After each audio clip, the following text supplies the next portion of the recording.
Welcome to the Fantasy NASCAR podcast. I am Race for the Prize. It's the Saturday morning show, Xfinity picks for the Martinsville race.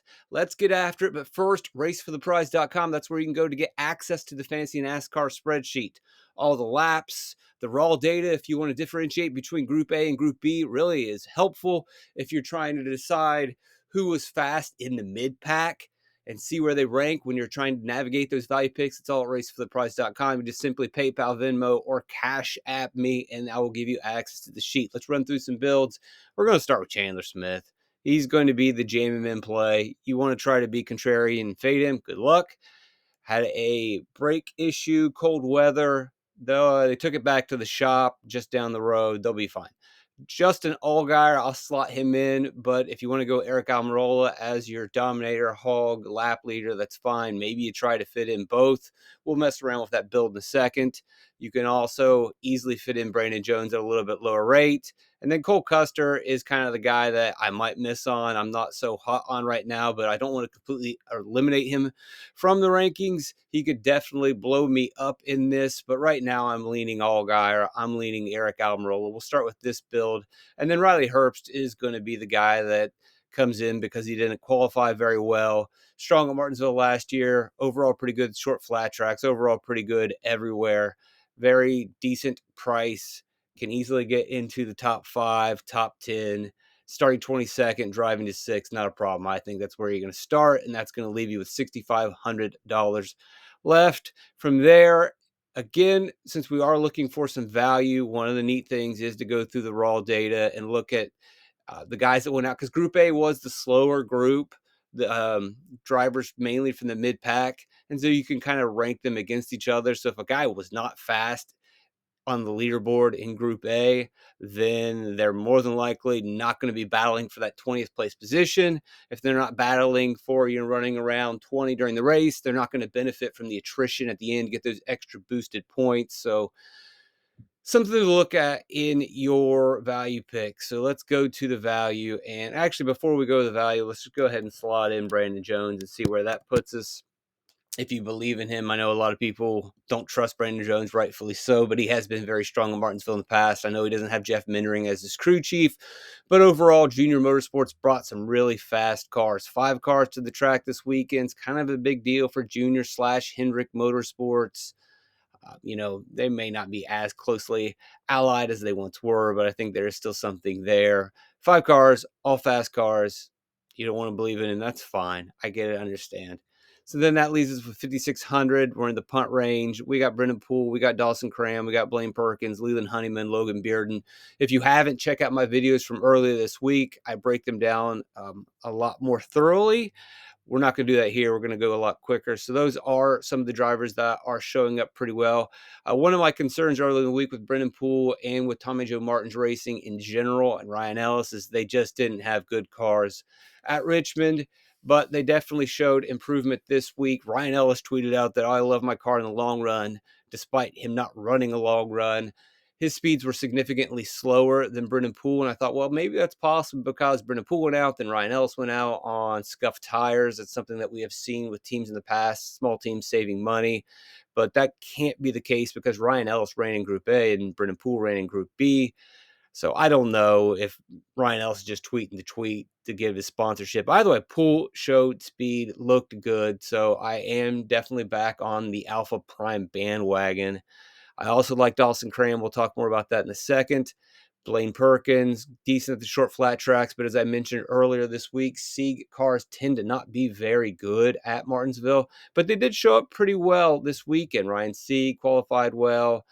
Matt DiBenedetto doesn't look too terrible, and this is a track where he has run well in the Cup Series and in the Truck Series. Obviously not going to be really a play on my board this week, but overall I am impressed with what Sieg did Friday in practice and qualifying, that I'm able to be a little bit more back into Blaine Perkins. I'd like him at the short flat tracks. I like him at the road courses. He has success here in the past, although he was in slightly better equipment. Leland Honeyman has been running really well this season and is typically a 21st place is really not much of a stretch. Had a decent amount of speed. Young Motorsports really got a truck together there at the end of the race last night, so I don't know if that's really going to help build momentum or positivity or anything to that. But overall, Young has been pretty strong in their debut season in the Xfinity Series. Logan Bearden was pretty fast last week. Not pretty fast, but was a solid mid-pack driver last week for Daughter in Richmond, and he was pretty decent again today. So to get to a 25th place, I don't think is much of a stretch from what we have seen. So he's definitely going to be on my board. And then I will consider Kyle Weatherman, although he hasn't been particularly fast at this track in the past, but is overall slightly up towards the top of the mid pack in the Gosselin car. Both Gosselin cars, even with Dexter Bean, were pretty good, not great. Can they hang on to the lead lap? Yeah. Can they take advantage of all the chaos that's going to happen at the end of this race? Yes. And it's not just, well, don't look into the Truck Series race last night too much because they're wrecking each other. That's what they always do. Truck Series, Xfinity Series. We start getting restarts. These guys start getting aggressive. We're going to get plenty of cautions. Again, you can watch previous videos that I've recorded this week, and you can see that this race is filled with lots of cautions. We barely even have 10 lap green flag runs. So there's going to be plenty of opportunities as long as he avoids the chaos to benefit. Mike Snyder didn't show a lot of speed. We liked him much more early in the week. Maybe people will overreact. I mean, I find myself slightly overreacting to him not showing up very well in practice. But then again, he just jumped into the car this week, found out he was driving. It's not surprising to see a little bit of rust. The daughter cars were halfway decent last week, as I mentioned, so I can definitely consider it. So, and from basically down, I'm not really that interested. So then we can just kind of pick and choose from here. So we'll go with Poole because he did show the most in practice. That leaves us 5,500. I can easily go to any of these guys. They all fit in. I'm not going to put the full lineup on the screen, but these guys are all available if you want to take these values. I didn't really think I was going to want to go with 2 value punts, but it is kind of working out that way. Might even need to go cheaper if I want to slide in an Eric Almirola as well. I don't know if we can make that work. We'll play around with it. But one note I do want to make about Dawson Cram, people might look at, well, he's raced here last year and he finished 36th. How can you get on board with that? Well, that was a Mike Harmon car. So, of course, he's going to finish 36th. And if you use the Fantasy NASCAR spreadsheet at racefortheprize.com, PayPal, Venmo, Cash App, join us. Join this movement. Something's going on here. Something special. I'm feeling it. You're feeling it.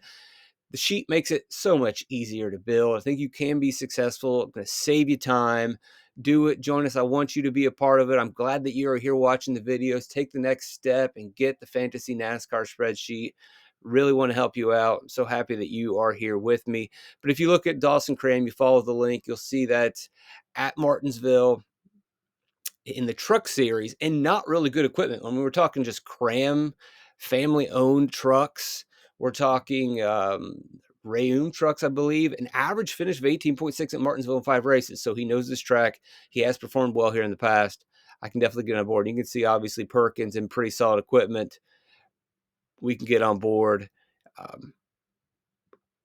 Honeyman 25th here last season. And again, if you look at Honeyman this year, really solid finishes. Obviously he's finishing better than where he runs slightly, but it's not that much of an exaggeration. We really just need you to hang on the lead lap, be competitive, take advantage, not do anything stupid. And that's what Honeyman's been doing in the young truck or young car. So used to saying young truck. All of them work. So you get that build. Let's try to do an Eric Almirola build with 2 hogs and Chandler Smith. This is going to be tricky. Obviously, that's not going to work. So there's no feasible way that we can make that work. Maybe. Let's cram and cram. Ha ha ha ha. 4,200, you're still not going to be able to make that work. You're going to have to make an adjustment somewhere. And maybe it's taking out Herbst. Maybe it's just deciding, picking your poison. Is it going to be Eric Almirola or is it going to be Justin Allgaier? It's going to be hard to get both of those guys in. Obviously, we can go with Jones here instead of just flipping around Allgaier and staying, however you want to do it, a combination of Allgaier, Almirola, Jones. But I don't think that we are going to be able to get Allgaier and Almirola into a lineup unless we get rid of Herbst. So let's say we get off Herbst, which I'm not really crazy about, but this is a build that you can definitely go in. So we'll take him out and we'll start down with our values. We'll go with the cheapest way possible, which is going to free up the most money to see how high we can get. And that gives us 8,400. And if we look in the 8,400 range, we can get to Taylor Gray, JGR, can get us top 7, clicking off as one of the better value plays. So that absolutely is going to work. That's a way to go. And I don't mind that as much. Obviously, we're losing out on Herbst, but it's not the worst case scenario. You can also get to Corey Heim, same hunt, halfway decent. We feel like the TRD is putting a lot of money behind the same hunt car when Corey Heim is there. We can't get to AJ Allmendinger. What else? Kligerman is there. I don't know how much upside he works, but if we do go with Kligerman, then we could possibly say that, I don't know, you're reading too much into the Dawson Cram situation. All right, so maybe you want to try to get up to Brennan Poole. I think we'll obviously be able to get there. Maybe we can build a more balanced lineup if we go in this direction. And that gives us 5,200. So we can get to Blaine Perkins. We can't get to Brennan Poole in that situation. We can switch to Logan Bearden, who, let me go back over my Bearden thoughts again of if I can go in this direction of Bearden. Yeah. So that's probably a rando. Now, there's a difference between like late model racing in your backyard, which exists all throughout the country, and the Virginia Triple Crown, which is very elite. But that's a stretch to look at what Bearden did there once upon a time. But the other stats for the Virginia Triple Crown have pretty much held up. Guys that have experience in this elite late model race, this prestigious race that actually matters, I would put way behind. I understand that there is some pretty crummy late model racing around the country that you wouldn't get behind. And I didn't pull those stats up, but this one is obscure and doesn't matter. But I just dug deep into the stats. More importantly, jumping into a car cold last week, pretty strong race. Overall, the Bobby Daughter cars are looking pretty good this week. They are sponsored up. They are headed in the right direction. So he's going to be in my pool at 5,300. And you can put in Bearden there. No, we can't afford Bearden, so that won't work. Let's see. I don't really want Parker Kligerman anyway. Corey Heim works in that situation. Taylor Grace works in that situation, obviously. What else could we do? Let's think. Let's see if there's any of these mid-value guys that might be kind of sneaky. Kligerman, actually, well, Parker Retzlaff just has a decent day. Not the worst projection. Maybe it works. Maybe he finishes a little bit better because of the chaos. We really like Retzlaff as a driver, and he has a pretty fast car and has been good at this track in the past. That gives us 5,600. Still can't get the pool. We're kind of still in the same value range. I'm not really in love with that, but we are getting Allgaier. We are getting Almirola and Smith. Retzlaff isn't the worst play in the world. Maybe we can go a little bit cheaper, get a little more upside. Mike Snyder also, I don't want to overlook him. Mike Snyder would work where we can't fit in Pool in some situations. Kyle Weatherman's probably ultimately going to be a little bit too expensive to slide in there. Anybody, I don't really like any of these drivers down here. Jeb Burton is intriguing, but I don't think it's ultimately going to work. And most of these guys, I don't really have them considered in my pool, so I'm not going to go down to the bottom. Let's go back up here, see if there's anything.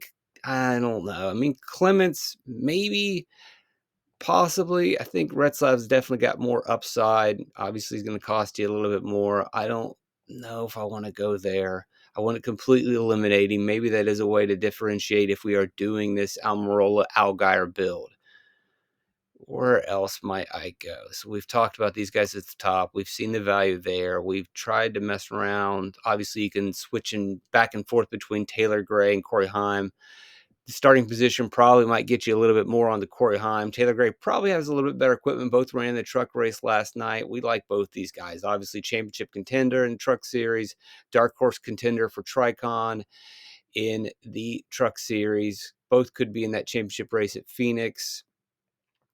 Not really that bullish on AJ Allmendinger. Think that probably just a little too expensive, doesn't work into the optimal lineup. Sheldon Creed is out there. I'm probably not going to go down that route. It could be. I think Alfredo is probably just too close to the front. And I think that's really aggressive to expect Alfredo to finish ninth. That's a little too far. I would much rather spend a little bit more to get to Retzlaff, Kligerman. I think that's generally your build. I don't know if I need to go any more into it. You're seeing kind of the guys that you want to target. Obviously, you're jamming in Chandler, Allgaier, back and forth between him and Almirola. You can go the build with just one of these guys, or you can try to put both two in. Obviously, if you want to go in the Custer route, you can go there. He's going to save you a little bit of money. Will that help you build a better lineup? Let's just play around with it once. And let's go with Custer here. And then we can probably go back to Riley Herbst. And I know what we'll try to do next. So then that gives us 4,400. You can't make that lineup. That's not going to work. Not enough savings there. And so no dice on that one either. Is it 4,400? Actually, let me see. 44. No, you're stuck. That won't work. Let's go back to the drawing board. And so we are off of. Can we get Jones into a lineup with those two guys? That gives us 4,600. Yep. It gives you enough money to make that build right there. So there is a way, and you're not too disappointed. And I would imagine that's probably going to be a pretty popular lineup. It's kind of a double punt situation, but in the situation where we've got this extreme play of place differential in the back, and then to have two hogs or two dominators in these guys, and even probably some in here, I'd say that's a pretty solid build right there. And that will probably be a pretty popular lineup. And there's not really many more directions you can go. You can slide in Custer and mix and rotate all three of those guys, cover your bases, even put in Creed if you want. Really is dependent on Jones. So there is kind of a little battle here between Jones and Herbst. Do you believe in Jones? Do you believe in Herbst? Can Jones get those laps at the beginning, lead some stints, do what he's done in the past, or are you going to go with the place differential, which is probably a little bit safer? But once you go to the Herbst route, then you can't get these two guys. So that is a way to go. Let's see if so. That's pretty much the only lineup there. Let's go back to this again. And so that frees us up to 6,400. Is there any way that we can balance this out more? Maybe we get out of Jones and we go into Taylor Gray. 6,700 gets us up. No, we don't want Alfredo. We can't get to any of these guys. So yeah, Clements, maybe Weatherman, all possibilities. I think that pretty much does it. You know the direction to go in. You're jamming in Chandler Smith. You want to go one Allgaier. You want to go Almirola. You pick. So there is if you want to go both with Allgaier and Almirola, then we know what that one build basically is. And then the way to get a little bit more differentiation is to say one guy. And so the biggest problem with that is that we expect there to be at least two drivers that are going to lead a significant amount of laps. And we are really only taking one in this build. And that is a bit of a concern. Now, if Brandon Jones comes through, then there you are able to get your two lap leaders, hogs, dominators, however you want to think of it. So you cover your bases there, and then you can slide in Almirola instead. But it does trouble me a little bit when it could clearly be Allgaier and Almirola with two really big days, Chandler Smith with a big day, and then we're kind of just stuck with that double punt. So again, I really wasn't looking to go with two extreme value plays, but you didn't know Chandler Smith was going to start in the very back. And so I think Chandler Smith starting in the very back really forces our hand a little bit, and that maybe that wasn't the direction we were going earlier this week based on trends, but you got to throw the trends out when you have the best driver starting shotgun on the field. And unfortunately, there's only a few builds that you can do in that direction. So then you go to try to separate by just taking one and hoping that your one guy does well, and then the rest score enough points to be optimal. And we see a little bit more diverse build with Herbst and Jones. Maybe we just go with one of Herbst and Jones, and we go with Taylor Gray. Actually, we'll put Heim in because he's going to give us a little bit more money. And that gets us up to 6,900. And it really doesn't open up any much more than what we already had. I think that pretty much covers it. Racefortheprize.com. That's where you get access to fancy NASCAR spreadsheet, PayPal, Venmo, Cash App me. Check out the videos from earlier the week where I break these guys down a lot more thoroughly. Or if you just got the sheet, you can just pour through the laps, look at all the different data points to help yourself out. Check out all the links, all the notes, try to see what directions that you want to go into. And I mean, maybe it is worth exploring some of these guys that I'm overlooking. Maybe that's the way that you're going to separate, seeing these guys have better days, but I just didn't see a lot from them in practice. And we think we have a pretty good idea of who is going to be the best. Obviously, if there's chaos, everything goes out the window. And you can see all these different notes that I've put in here, everything that you need to know. Racefortheprize.com. Like the videos, subscribe, please do so, share. We got something going on. You want to be a part of this, save you time, make it easy for you to build lineups, run the optimizer, run the mass entry tool. It's all there. Racefortheprize.com. I'm blessed to have you guys watching these videos. A lot of positivity here. Let's keep up the positive vibes. Let's stay positive. Let's be happy. This is the channel of good vibes and good feelings. No negativity here. And I really appreciate all the guys that have been flooding in and have been coming over to this channel and watching my videos. And share this with other people. Let's get some more people in this movement or whatever it is. Join this crew or whatever we've got going on. Something special is happening, and I hope something special happens for you this weekend. Martinsville's fun. Tons of racing, wrestling, baseball, NCAA. Great sports entertainment weekend. Have some fun. Maybe even enjoy the eclipse. I love Martinsville, a place that's near and dear to my heart, so I'll be watching. Very excited for everything that's going on. And, hey, man, Trip to Light, fantastic.